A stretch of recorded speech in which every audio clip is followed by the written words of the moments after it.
Welcome to One Spot Attractions, where we pick one spot at a Disney resort and talk about it. Come along with us on a thrill ride like Space Mountain. Or relax with us on a boat ride through Small World. We will have all your favorites covered. So bring your faith and trust. And we will supply the pixie dust. And we're off to One Spot Attractions. Hello, everyone, and welcome to the One Spot Attractions podcast. We're your hosts. My name is Shelly.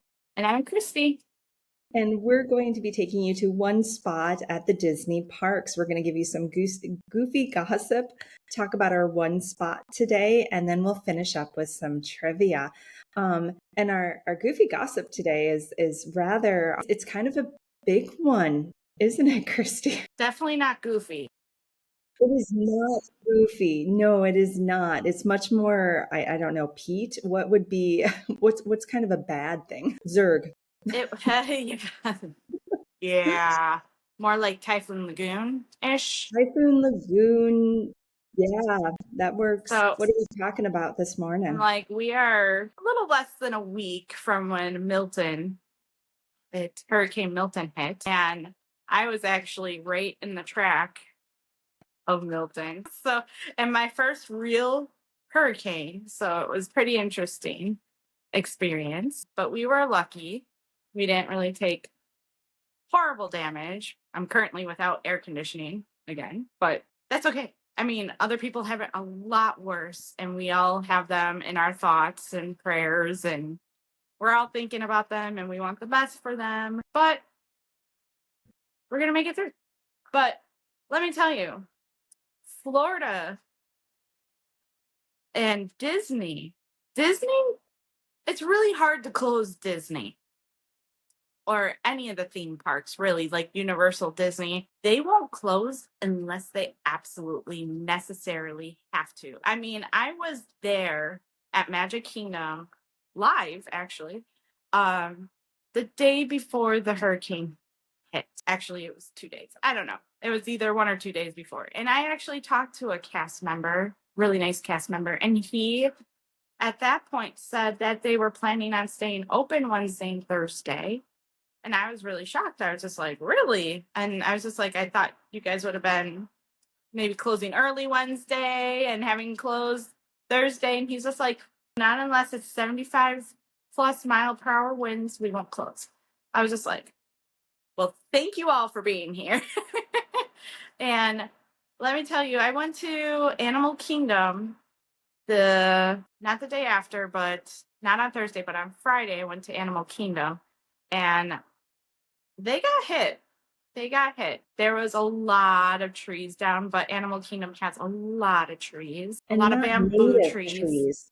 You know, they tried to do an awful lot of authentic planting at Animal Kingdom. So these are not necessarily hurricane-proof, you know, not that a palm tree is either, but not plants that are used to winds like. Yeah, and like going on the safari, like right when you first see your first animals, like the bongos and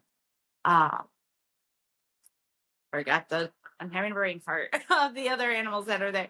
But that very first area, you just saw the trees down like this. Oh, like the savannah area? Not the savannah area. It's like the wooded area. Okay. So all the trees are down. More protected, but no, I mean, hurricanes don't care, do they? Right. And the animals were still out. They wouldn't have them out if they weren't safe. They did as much cleanup as they possibly could in a day to make it safe, not for just people, but the animals themselves. Like the area where like the guests would be, there's nothing. But like where the animals can handle that kind of stuff better than humans can.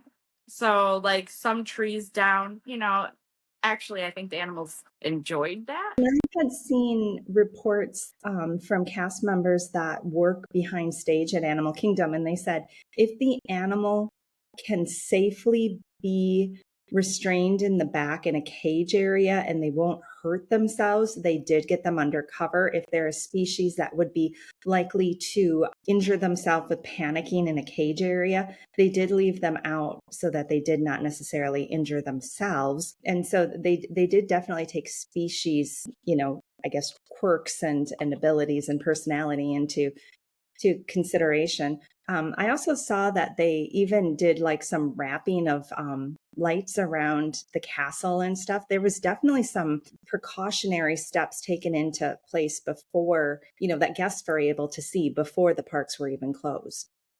Oh yeah, at Animal Kingdom they put away like the animals early enough. Not all of them, but like for example, the meerkats were put away early.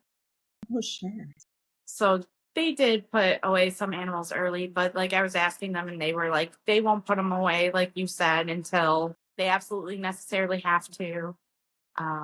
They know what Stress they're doing. animals is not good. But like even driving into the Disney bubble on that Friday, they definitely were doing the cleanup. There was tree branches everywhere, but not in the road, but like on the side. And there was a light pole down. And it was mostly wind damage, correct? I didn't see or hear much about flooding issues. I'm sure some areas got wetter than they should have, but as far as flood damage, most of it was wind, correct? I would believe so. Yeah, because I'm about 40 some minutes away from Disney, and all we got was wind damage as well.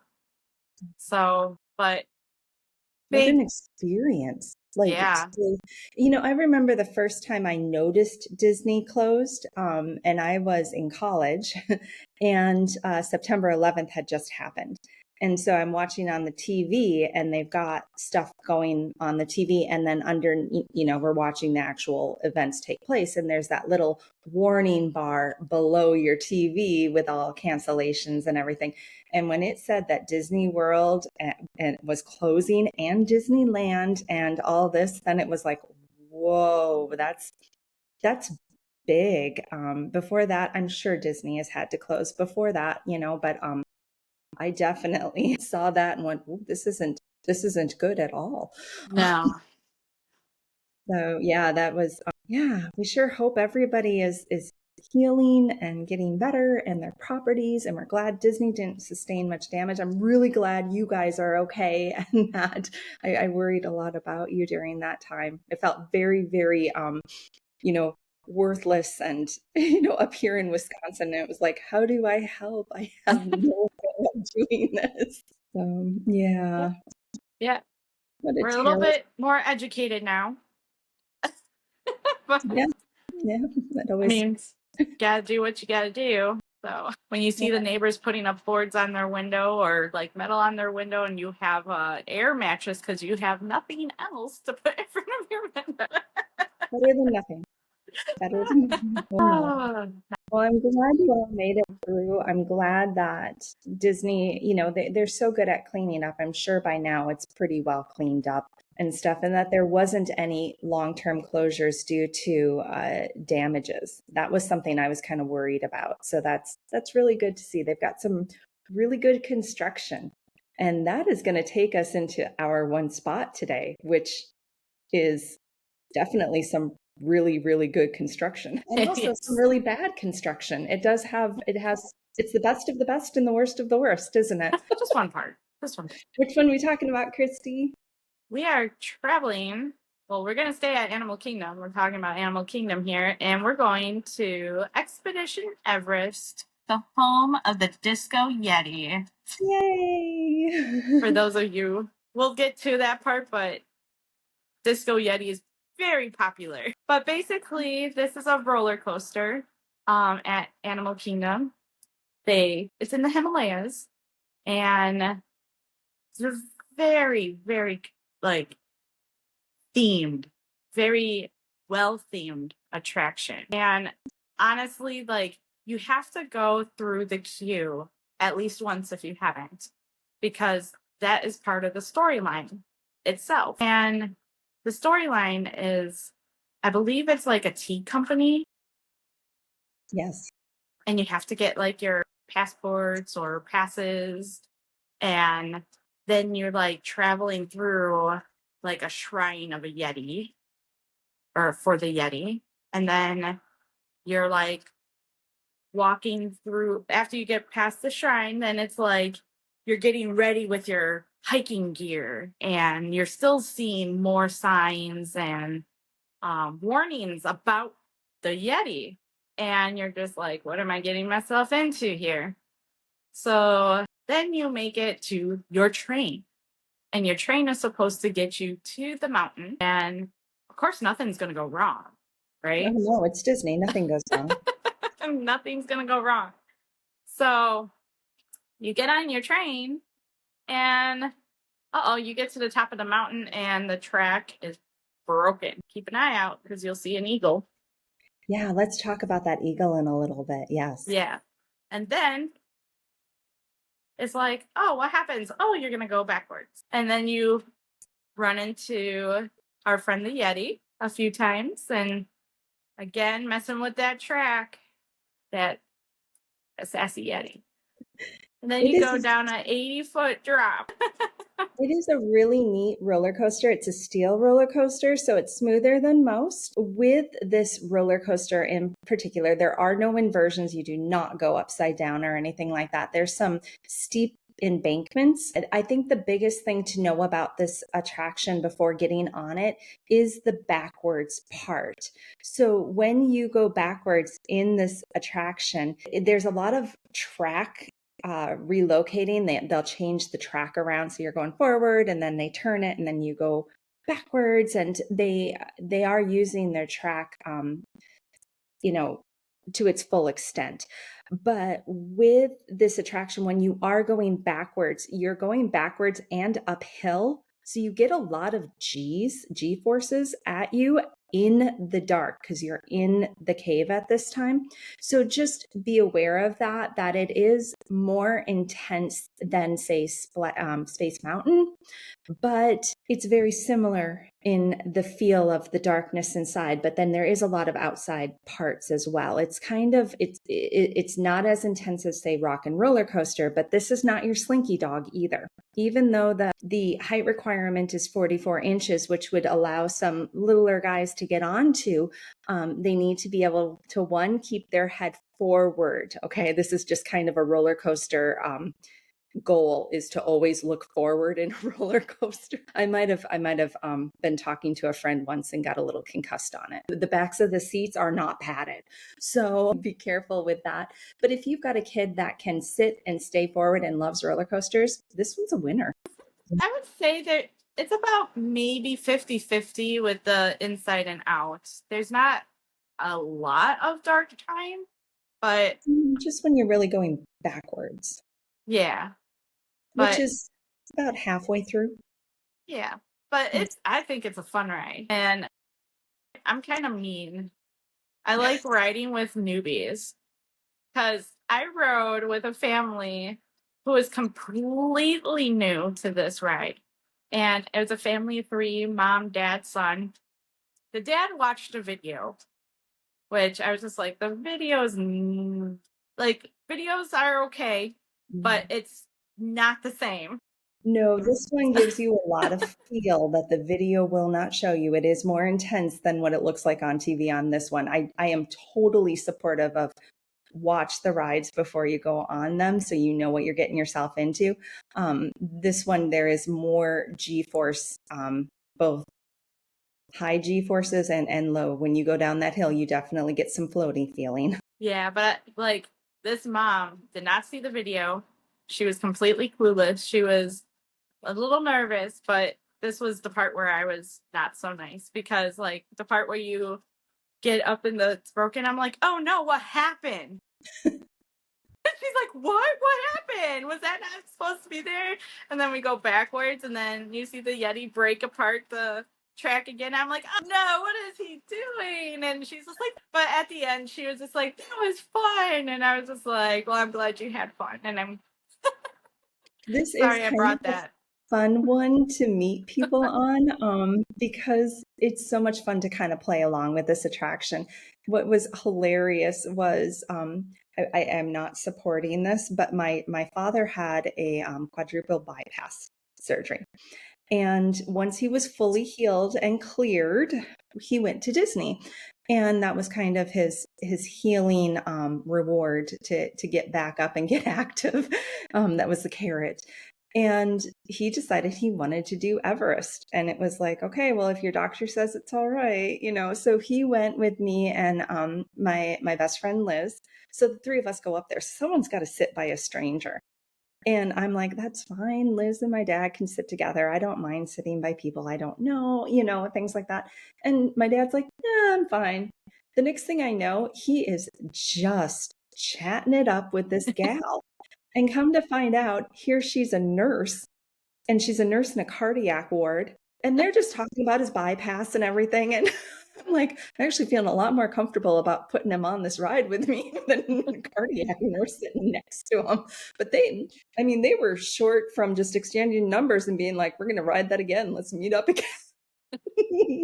He made a good friend, and it was so funny to Liz and I. Meanwhile, both of our moms have my daughter, and they're off taking pictures or stuff because they weren't about to get on this one. All right, let's talk about the Disco Yeti. You were there when it was working. I was. Yeah, so this attraction was really neat to watch be created.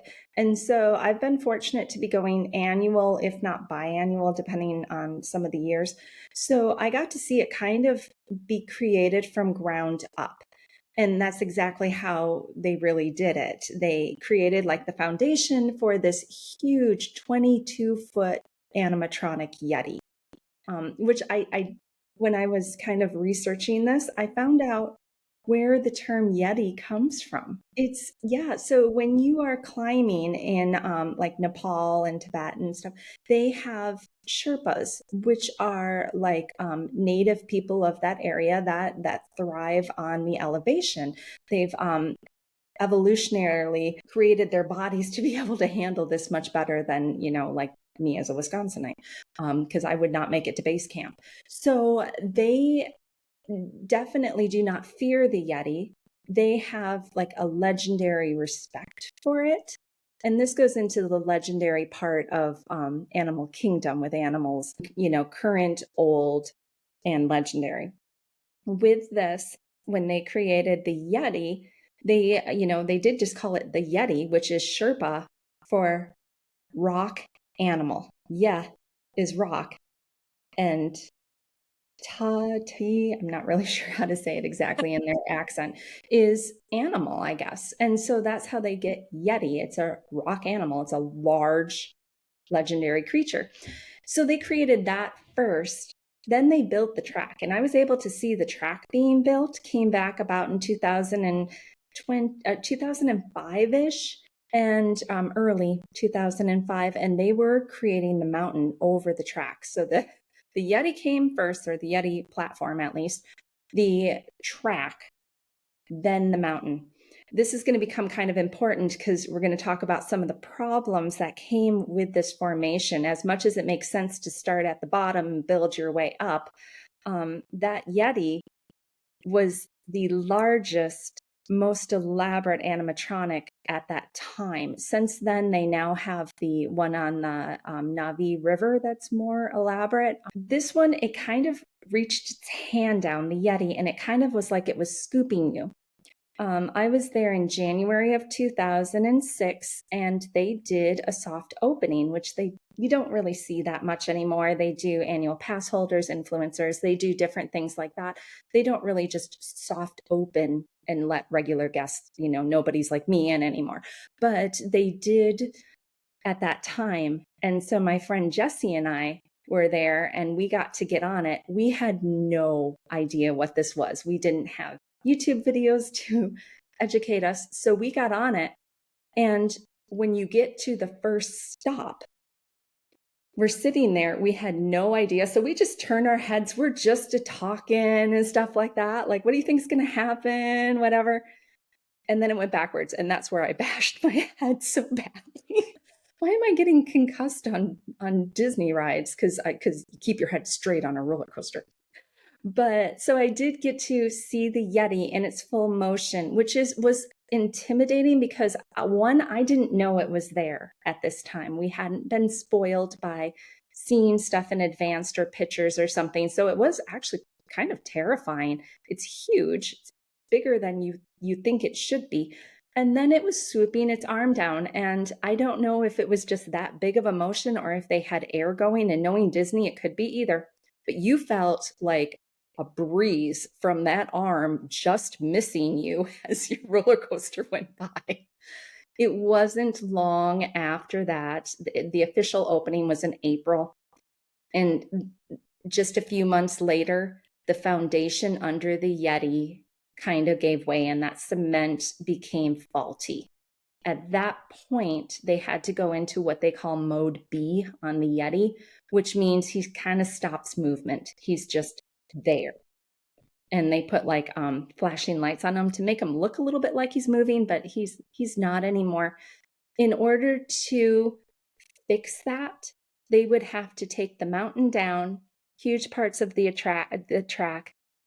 It's just easier to scrap the whole thing. So at this current point, with our current technology, don't expect the Yeti fixed anytime soon. This was broken in 2006. It's 2024, and there's no hint that there's any plans at all to fix the Yeti. Well, Joe Rohde said at D23 not a couple years ago, more than a couple of years ago, that because Animal Kingdom, I've said this in past podcasts, but this is his baby.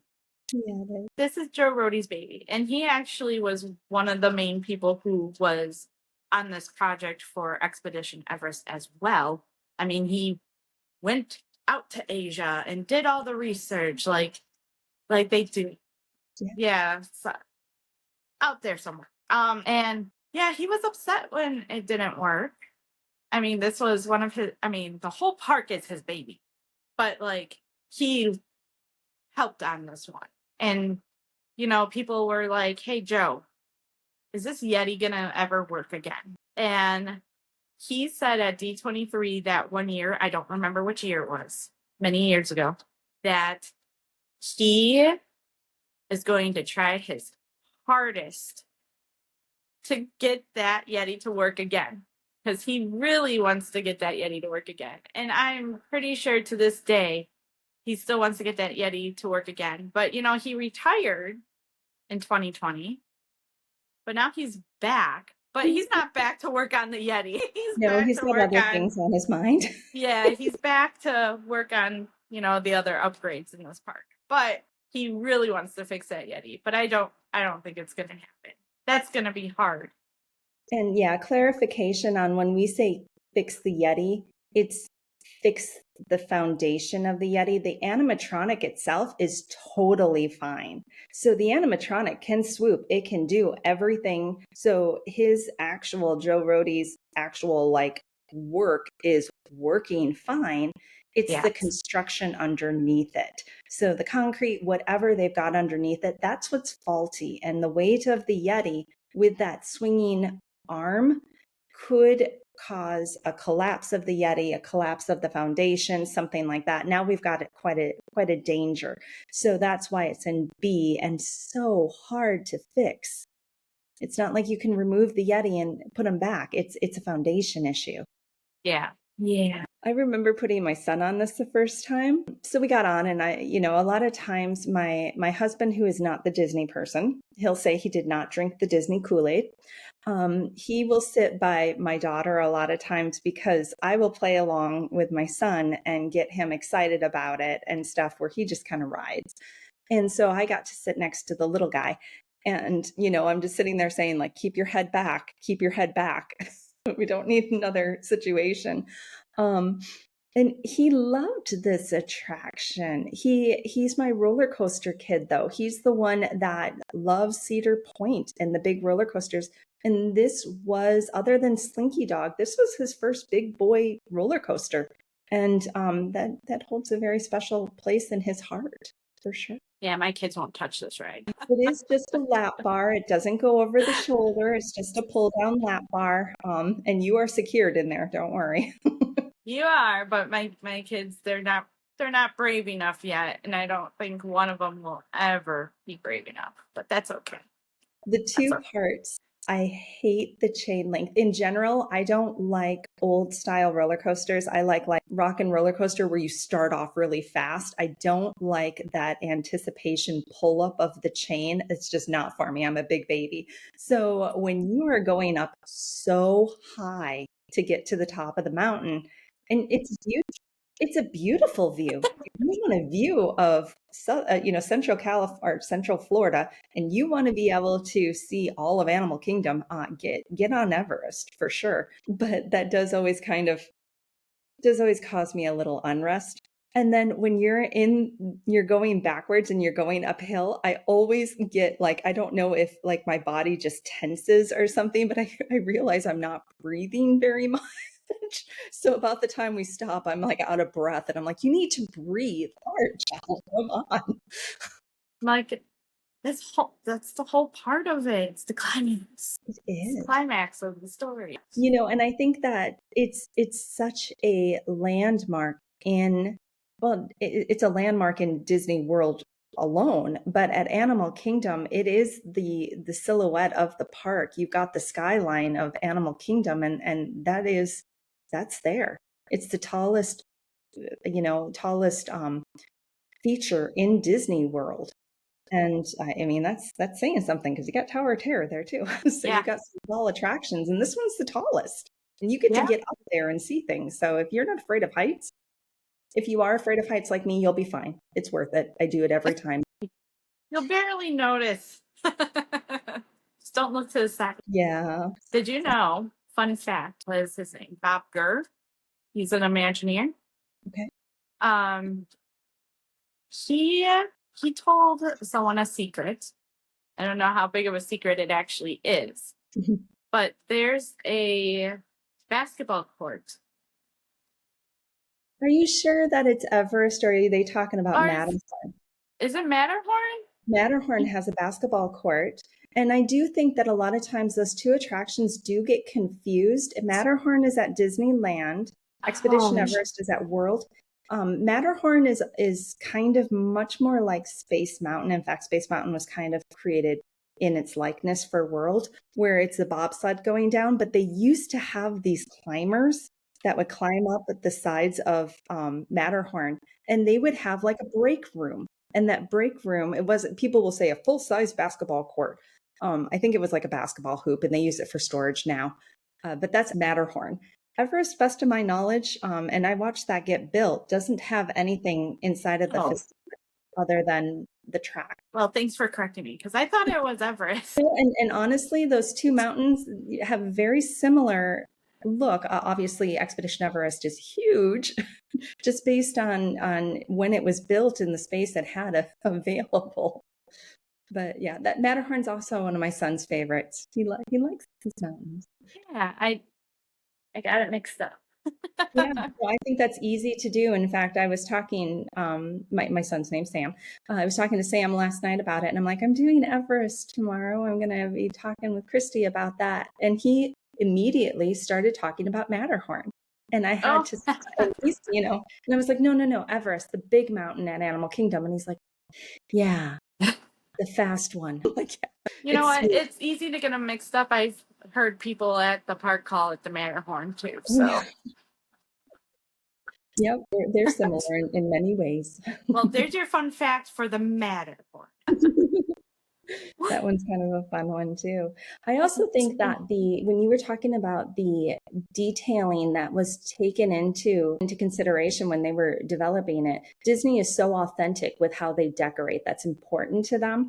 And so most of those backpacks and snowshoes and different things that are in the queue are from Tibet. They are from the Himalayan mountains area. If they didn't purchase them, they were able to acquire them for free. But that is my understanding is everything there is authentic in some shape or form.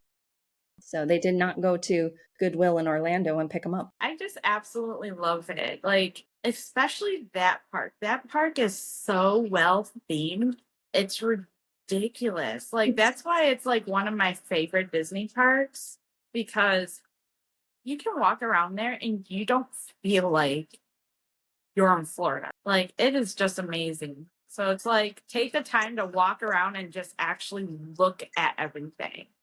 Yeah, I love the music there as you're going through the queue. That kind of brings you in. I love the wind sounds when you're going up the attraction and stuff. It makes it feel like even a little cooler. Yeah.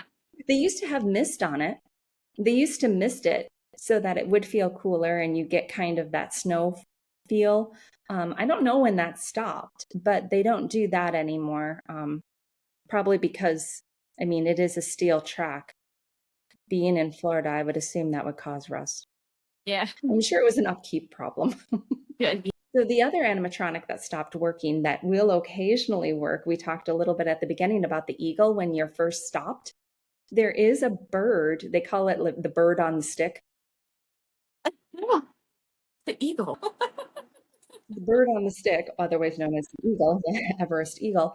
When you're stopped, it's supposed to kind of fly over your head. And I've definitely had it working sometimes. And I don't know if it's just very temperamental. The last few times I've been on it, it's just been kind of stuck in the corner. What have you been seeing lately, Christy? So from what I've been seeing, like every time I've been on that ride, I've never had it ever come over me. But like there's like the two peaks, like one tall, one smaller, and it like will come and it'll come either in between or like above the smaller peak, and then it just stays there until you get shot back. Yes. But it doesn't fully come out. But at the same time, I've been on there where it hasn't even moved, but then you hear the like, and it's like, where are you? It's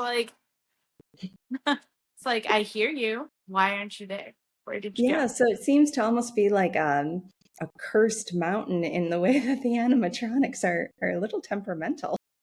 Yeah, so he wants to come out when he wants to come out, but that's apparently the sign that the track is switching. Okay, so he might be connected to that. That's something to look up and watch for. Definitely watch But it's for a that. little unnerving if you think about it. If you don't see him, it's like, knowing that And, it's and supposed to mean that the track's. I'm going to be the fun buster right now, but I hate that people throw their hair ties on this attraction. I hate that because it really impacts the forced perspective of how big the mountain is when they throw their hair ties over there. Well, I don't get that. Like, I was gonna bring that up too, but like, what is up with that? It's just gross. I don't know. Stop doing it. Like, I want to know who was like the first person that was just like, hair tie, and then everybody was like, oh, there's a hair tie. Let me just throw mine with it because it looks lonely, and then everybody else just joined in on Hair. that. Yeah, if you want your hair blown in the wind, pocket your hair tie. Don't throw it out there. Put it on your wrist. Like, I don't get that. I don't know why that started. Yeah. Well, I've got some really good TTFN trivia for you, Christy, and some Well, of them let's see might if I know. actually spark a little few extra things to talk about. So the first one is, what is the height of Expedition Everest? Oh, jeez. Well, it's over 80 feet because that's the drop. We're talking about the top peak, right? Yes, from the base to the tippy top of the mountain. I don't know. I'm going to say 150. You're close.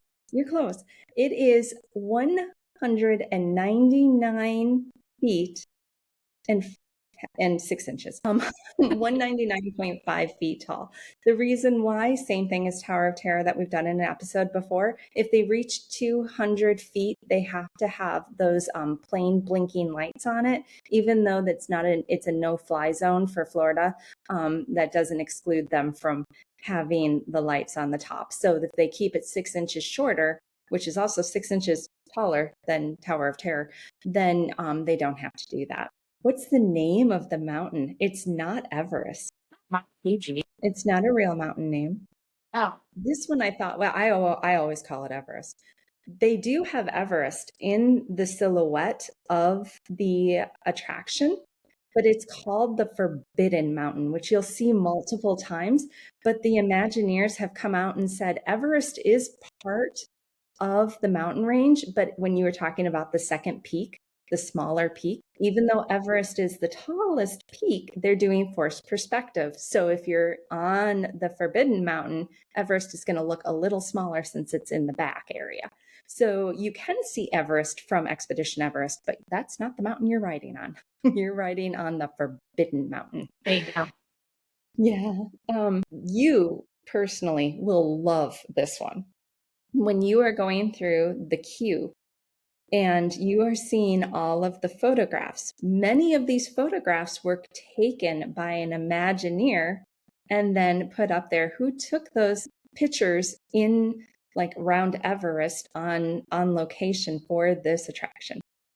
Gotta be my man Joe Rohde. So he left his legacy all over Animal Kingdom, but those are his photo credit to him on that. Yes. And this one was neat because I didn't know the second one of this. There's two nicknames for the Yeti. You said the first one at the beginning, but there's another one. What are the two? Okay, well, we know Disco Yeti. That's for the flashing lights in B mode. The other one, I think. Not the other one.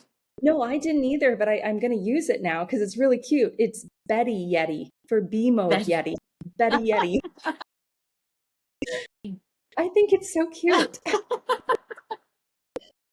And this attraction was $100 million to create. And at the time that it opened in 2006, it was the most expensive roller coaster in the world to create. Since then, there have been two roller coasters that both happen to be in the Orlando area that have surpassed it on its expense. What two roller coasters were more expensive to make than Everest? I'll give you a hint. One is at World, one is at Universal. Oh, Hagrid. It is. Hagrid's motorbike is the second most expensive now. Everest is the third. Hagrid's currently is in second place at $300 million. Now I would have to say maybe Guardians? It is. Okay. It is Cosmic Rewind over at Guardians of the Galaxy Cosmic Rewind over at Epcot is $500 million for that attraction. 5 times as expensive as Everest was. It's a well-made attraction. A perfect day sounds like riding all of those. Makes me want to ride all 3 of them. Let's go. Yeah. I'd love to. Well, that's our episode on Expedition Everest. We hope you enjoyed some not so goofy gossip, but some Typhoon Lagoon gossip, I guess, on the hurricane, our one spot, and enjoyed our trivia. And we're going to be back next week with another one spot. Watch us on YouTube, listen to us on Spotify, on Apple Podcast. We do have a Facebook page. We have a blog. Look up the whole brand. See what's out there. Yeah. And just remember, thanks for sharing the magic. Bye. Bye.